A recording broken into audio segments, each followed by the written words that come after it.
हा जो व्हिडिओ आहे ना माझा शेवटचा असणार आहे बरं का. ते कारण शेअर करण्याआधी ती रेसिपी शेअर करते. इथे मुंगाचा उत्तप्पा मी बनवत आहे. आता मग मी रात्री भिजत घातलेले ते मिक्सरला ग्राइंड करून घेतलेले, 10 मिनिटासाठी ठेवलेलं मीठ टाकून आणि नंतर तव्याला तेल लावून घेतलं. तवा चांगला तापू दिलेला आणि त्यावरती हे बॅटर जे आहे ना पसरवून घेतलेलं चम्मचच्या साहाय्याने आणि वरतून जे व्हेजिटेबल्स ॲड करायचे आपल्याला ते करू शकतो. आता इथे माझ्याकडे अवेलेबल होतं फक्त कांदा आणि शिमला मिरची, त्यामुळे मी दोन्हीच ॲड केलेलं बारीक फाईन चॉप करून आणि दोन्ही साईडनं क्रंची होईपर्यंत भाजून घेतलेलं. टोमॅटो सॉस किंवा टोमॅटो केचपसोबत एक नंबर लागता आणि खूप हेल्दी असतो हा नाश्ता. तर हा व्हिडिओ माझ्या फोनमध्ये ना शेवटचा असणार आहे, कारण सध्याच्या फोनमध्ये मी व्हिडिओ शूट करते आहे ना तो फोन जो आहे ना खूपच हँग पडतो आहे आणि रिसेंटली तुम्हाला माहितीच आहे माझा जो नवीन फोन आहे ना तो खूप खराब झालेला होता आणि त्यामुळे रिपेअरिंगला दिलेला आहे. बघू आता केव्हा रिपेअर होऊन येतो.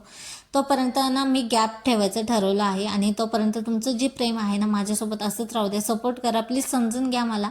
आणि जेव्हा माझा फोन रिपेअर होऊन येईल ना तेव्हा मी छान छान रेसिपी तुमच्यासोबत शेअर करेन. आणि आमच्यासाठी इथे वांग्याची भाजी बनवली.